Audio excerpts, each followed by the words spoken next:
Good day, folks, and welcome to the Anorak Review Show with your host, the Anorak. What could be said about one of the most interesting bands of the 2000s, the Kaiser Chiefs? Oh man, the Kaiser Chiefs are like one of the greatest bands ever. I mean, I've got like 20 copies of Ruby, one of the best songs of all time, on CD. You don't really have that, don't you?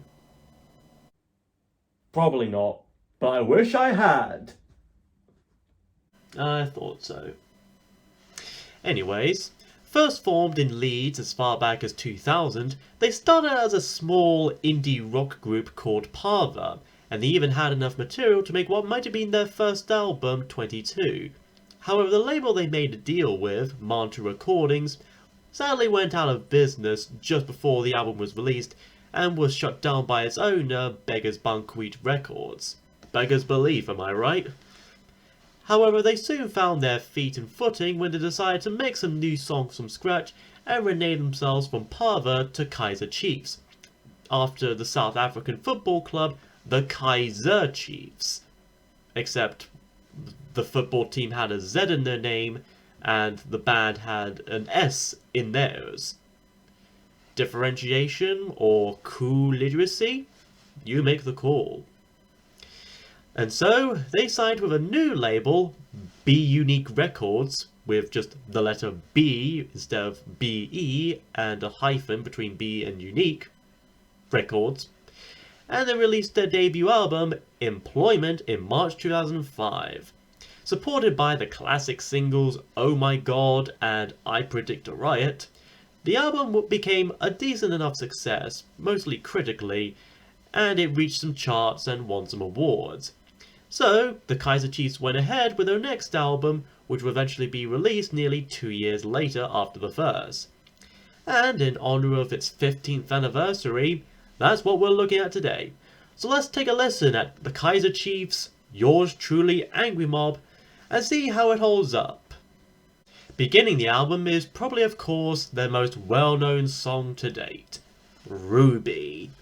I'm sure that despite being the introduction of an album, this song in of itself needs no introduction of its own. The moment you hear and listen to its opening distinct guitar riff, you'll instantly recognize it, and it has you by the hook. I'd also make a joke/reference to Max and Ruby, or Ruby from Steven Universe, or Ruby Rose, either Ruby Rose, but I'm very sure someone else out there has already done so. Lyric-wise, it's more or less simple, being about a girl named Emerald Sapphire. Now, of course, the girl's called Ruby, who, in lead vocalist Ricky Wilson's own words, is super cool and totally unapproachable. Sounds pretty cool. He then went on to say in an interview that there was a girl like that at his school. Honestly, that makes me curious about who that woman is, where she is, and what she may think of this iconic song. However, guitarist Andrew White said that in an interview, it's not really about anyone, then cryptically said that if you know someone named Ruby, it's about them. So if I meet a really young girl who happens to be named Ruby, does that mean this song is about her, even if she was born after the song was made?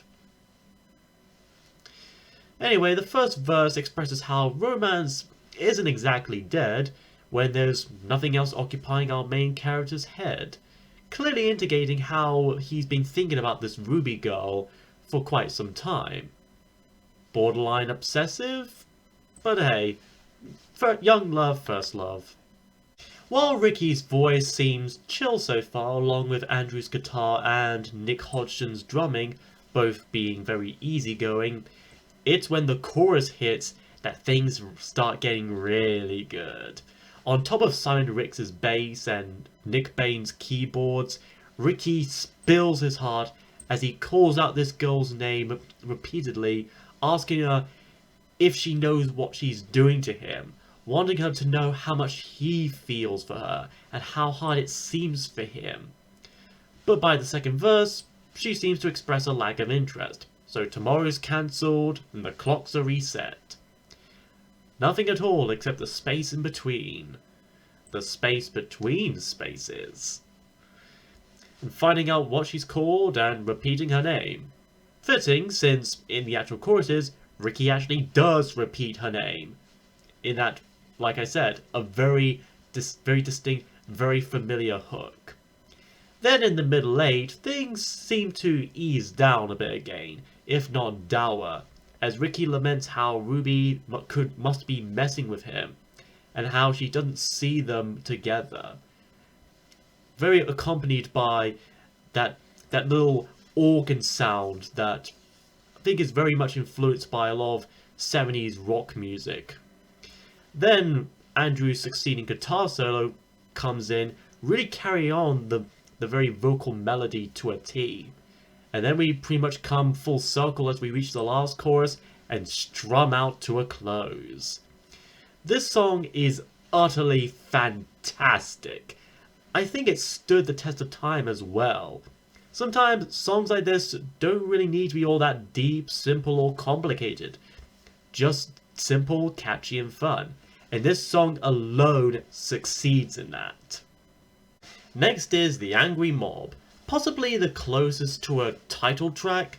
This begins with what sounds like a brief car alarm among other ambient sounds, already setting the tone for this tune. Among the punchy instruments, Ricky boasts about how he can prove anything and make anyone admit over and over. And he comments how one would bring their brothers along, otherwise they'd be dead, showing us how we often come with other people we know, mostly out of a sense of safety and security. We need entertainment to keep us off streets and sleep softly in our beds, to at least have a little bit of escapism from the uncaring and apathetic reality we live in. Partway through the song, we transition a bit from the Britpop influenced rock into something a bit more sinister and grittier, as we hear the continuous chants of "We're the angry mob, we read the papers every day, we like who we like, we hate, but we're also easily swayed." This goes on for a while until the song gently breaks down into a dour piano chord note. Essentially, the song is a commentary on how we're easily manipulated by media, whether we're told to blindly love and accept something or someone, or just to hate and boo at such. How we only do things because others are as well, winding ourselves up until we turn blue, or repeating everything and anything we hear and read, which is honestly and unsurprisingly still a thing nowadays. This is honestly what I think is a good example of a political song done right. It's not shaming one particular group, nor is it immediately taking one side and trying to demonize the other. All sides are just as guilty in some way or another, and it doesn't become disingenuous. It tries to be sincere about it and brutally honest. And it engages the listeners, letting them think about it and just come to their own conclusions. And let's face it, considering what most of the world has been like for the past decade or so, even today, this song is still pretty relevant without any doubt. After that is Heat Dies Down.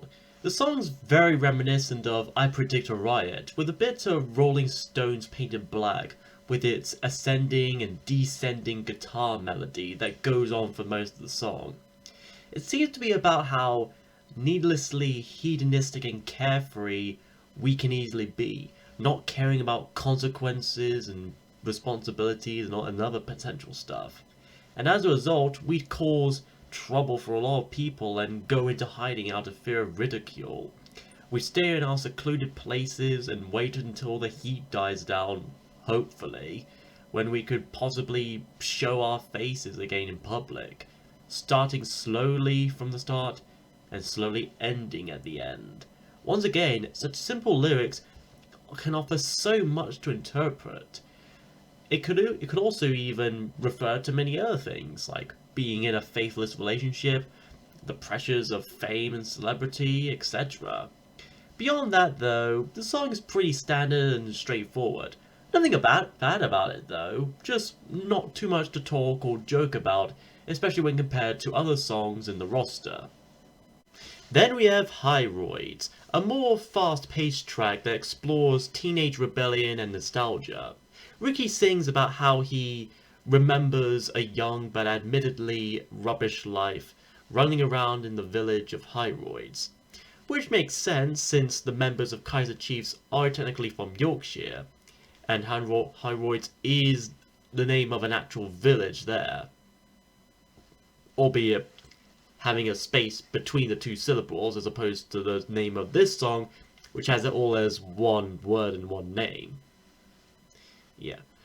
Anyways, he also brings up having to stand around and wait outside a nightclub, how it isn't cool, especially when girls are let in for free without need for ID as long as they wear dresses. So basically, you'd have to wear a really nice and pretty dress in order to be let into a nightclub. Yes, even if you're a man, you still have to wear one. To be honest, this feels less like a single story and more like a series of situations that our rambunctious teenagers get themselves into. It seems like the kind of song you hear in something like The In-Betweeners or something. Does anyone else actually remember that show? I remember that show. That was a thing. So yeah, this is another song that starts off quick and ends quick. And to be honest, it's not exactly a bad thing. It's good to have a listen to a song that gives you a bit of a rush of energy every now and then. And even one that may give you a replay value, one that you'd like to play it over and over, even whether or not you get tired of it. Next is Love's Not a Competition, and in brackets, But I'm Winning. Well, of course it's not a competition. As Pat Benatar would say, it's a battlefield. Or, as Merlin himself would say, it's the most bemuddling, most befuddling thing. The song is somewhat much different from the previous tracks so far. Gloomier and more acoustic in nature, it reminds me a bit of something out of The Cure or The Smiths, which I think is probably appropriate since, again, this does kind of capture a lot of the 90s, 70s, and 80s Britpop sounds. The lyrics themselves also seem to have a bit of an eerie edge to them, being about someone who seems to be in control of a relationship that they're in, but when they're called out as such by their partner, that person starts to see things within a new light. The recurring line of, "I won't be the one to disappoint you anymore," might imply that either one of them had past failed relationships before, or that they themselves have been through similar dysfunctional hardships before. Our main character admits how he's not sure what's truly altruistic anymore, deeply wondering and questioning about whether the things we do or say to keep our love stable, to, to make sure that the ones we love stay with us, are either selfless or selfish, truly. The lines are really blurred here. Some people may tend to see love as just a game, to win a person and seek approval. But in truth and reality, it isn't a game. Or at least it shouldn't be. If love's about proving something, it's to prove how committed and caring you are definitely to your significant other, and vice versa. The music itself does beautifully and fantastically well in capturing that uneasy mood, especially when it fades out at the end, leaving us a little uncertain and ambiguous, which is very fitting and very clever. This is honestly an underrated song from the Kaiser Chiefs. If you're not into their more brash, punky stuff, give this one a chance and listen. Perhaps it might be something worth winning. And speaking of brash and punky, we come to Thank You Very Much. Huh. By the way, well, you're welcome very much too. Like He Dies Down, this also sounds very similar to I Predict a Riot in terms of instrumentation and rhythm. I imagine the Chiefs made them so they could get another big hit single like that song. Yet ironically, neither were really made a single as far as I know. Instead, it was songs like Ruby and The Angry Mob that were made the big rock singles of this album. And as with the title, the lyrics seem to be an expression of gratitude to the band's fanbase. But the more you look into it, the more tongue-in-cheek it seems, which should be expected from a band like the Kaiser Chiefs.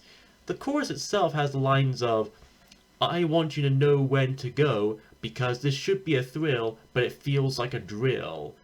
And now you must let me go." This might be seen as the band's subtle way of going and saying, "Hey, we thank you fans for sticking around, keeping us going, seeing our concerts and all that, but please be sure not to be too obsessed with us, and one encore per gig is kind of enough." Once again, tapping into themes of connection and peer pressure, which any musician or upcoming or even professional can easily go through. But hey, it could be worse. At least the fans aren't shipping the bands together or anything, making fan arts and fan fictions and whatever. I'm looking at you, Voltron and Raylo stands. I'm looking at you.